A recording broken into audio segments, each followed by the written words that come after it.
yung mga nagsasabi na malakas daw ang hampas. Anong gusto nyo hampas na parang hinihele?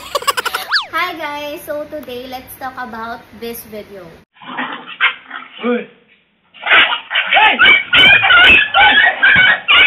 So, dyan sa video na yan yung video na nakipag-away si Brindel sa papi ni Mama Fiona. Tapos sa pag-aawat, dahil nagulat si Kuya Edmar nyo, pinalo niya si Brindel.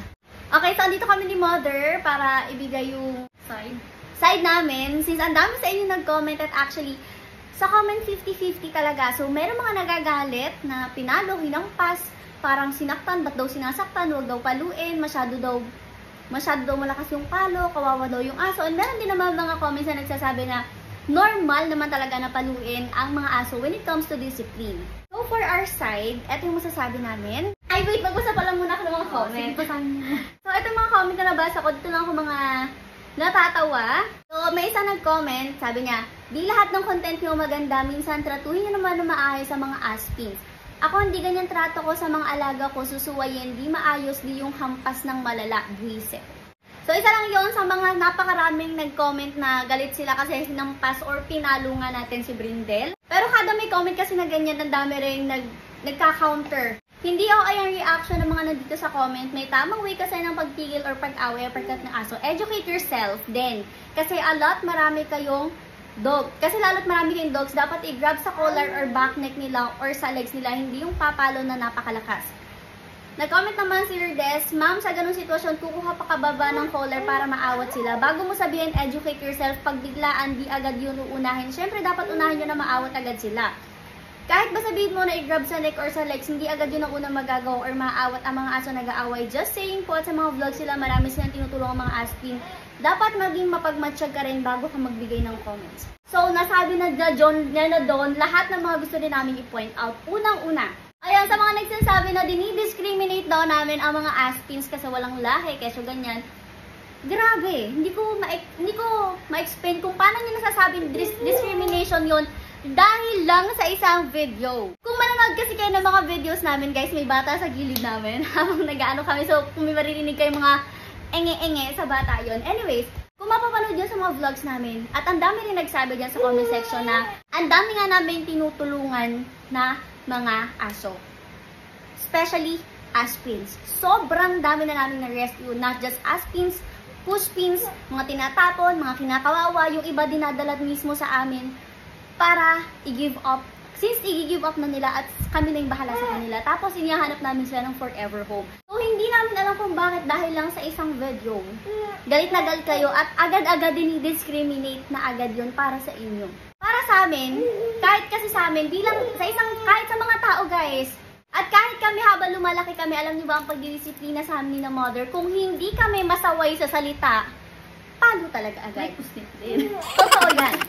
Kasi gano'n naman talaga, kahit sa tao, kahit sa bata, wag mo sabihin na hindi ka nakakita kahit ever ng isang batang pinalo ng ina.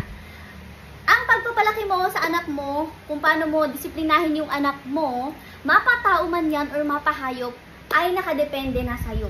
Iba-iba kasi tayong mga tao. Kung gusto namin na paluin namin yung mga anak namin, papaluin namin. Kung gusto namin na paluin namin yung mga aso namin, papaluin namin. Kung ayaw mo na paluin yung aso mo, huwag mong paluin. Wala kaming paki sa'yo and wala kang paki sa amin. Ganun lang yun kadali. So may kanya-kanya tayo palagi. Lagi tayong may different ways. At isa pa, para sa mga nagsasabi na parang kala mo pinatay na si Brindel. Kaya nga, parang naging kriminal. Parang naging kriminal kami sa way na parang pinatay na namin si Brindel. Akala mo nung kaging palo namin is lumabas yung dugo niya sa ulo. Yung palo kasi ni Kuya na yon, oo nga, aaminin namin, may kasama kasi siya na panit. Yun yung tamang word. Nag-ano na rin siya, may trauma na rin siya. Yes. Sa sobrang dami ng pag-aaway. Sobra din kasi talaga mag-away yung pack members namin. So kapag once na nakarinig siya ng away, yung pack members kasi namin kung mag-away sila, duguan talaga. Tapos yung sabihin mo, hihilahin mo dito sa likod or hihilahin mo sa buntot, same way lang din yan ang pagpalo. Kasi masakit din. Masakit din yan, lalo na kung hilahin mo sa buntot. Masakit din yan, kung hilahin mo dito, masakit din yan. So, parang pinalo mo na rin. Huwag mo sabihin pag hinila mo sila dito, di yan masasaktan. Pag hinila mo sila sa buntot, hindi yan masasaktan, masasaktan sila. And yun talaga yung way, kailangan nilang masaktan para bumitaw sila sa pagkakakagat, lalo kung mag-lock sila. May nakita rin nga ako sa Facebook, may nag-post, ano daw yung way. para patigilin yung aso sa pag-aaway, susundutin sa puwet. 'Di ba? Para medyo masaktan sila. May ma-feel sila na sa katawan nila, Meron naman dito. mabalay. Oh, sa tiyan, gaganunin mo. Ginaganon. Gaganon. Tinutusok na Legit para yun. masaktan. Masaktan at mabaling yung atensyon. And walang masamang masaktan ng konti kesa magpatayan sila or kesa makapatay sila. Meron pa rin ako nabasa na bakit daw hindi natin din gawin sa husky.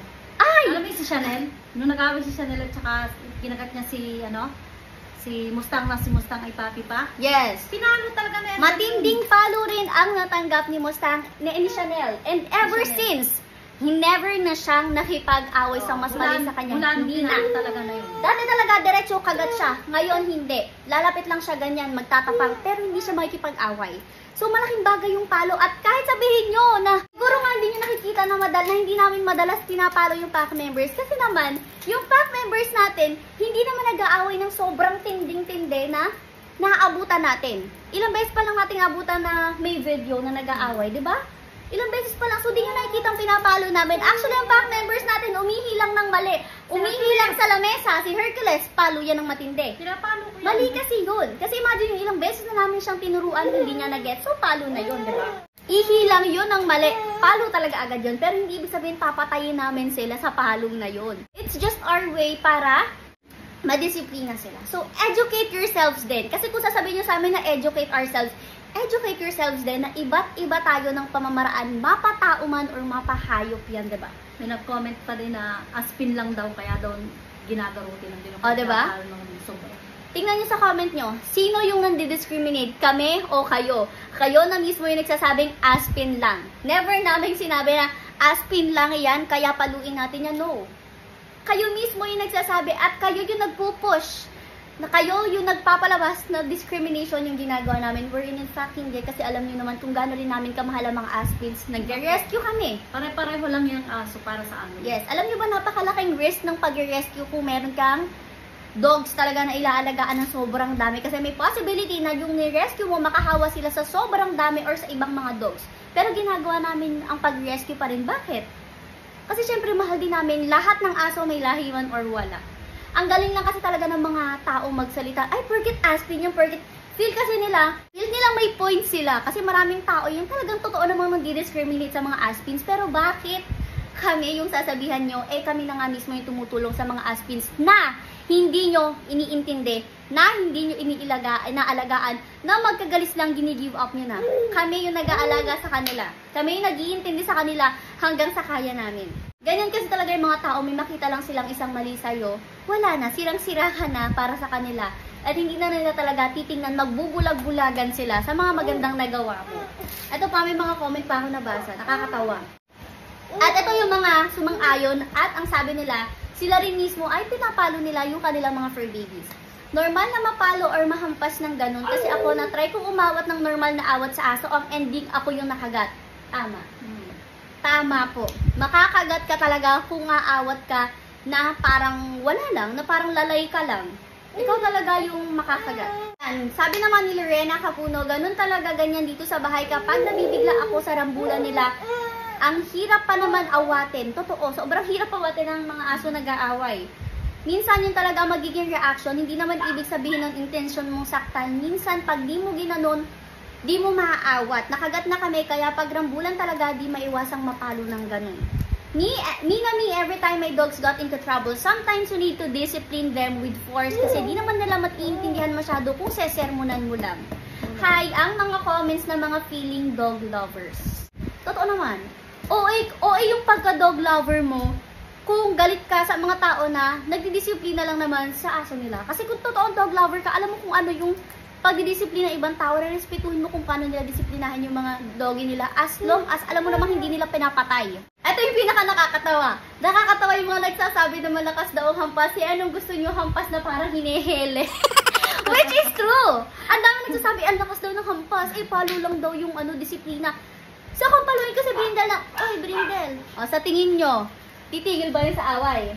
Kung hindi siya pinalo ni Kuya Edmar no, hindi yung titigil sa pang-aaway. Hindi siya titigil. Kawawa yung tuta. Kita nyo naman kung gano'ng kalit yung tuta. Kalahati lang ni Brindel yun. Kung hindi siya pinalo, hindi siya titigil. Kasi pakinig nyo, sumigaw na si Kuya Edmar. Normal dogs, isang sigaw pa lang. Kung sabihin mo man na yung aso mo hindi mo pinapalo, Dapat sa isang sigaw pa lang, tigil na talaga yan. Hindi na makikipag-away. Kaya mo ba yon, di ba? Bihira yung mga asong ganon, lalo na when it comes to away. Kasi pag away, talagang galit na galit sila. So kapag away, talagang mahirap awatin. Ginagamitan namin ng force. Hindi naman kami nagsisinungaling na hindi namin ginagamitan ng force. All out naman kami sa inyo kahit sa pack members namin noon pa.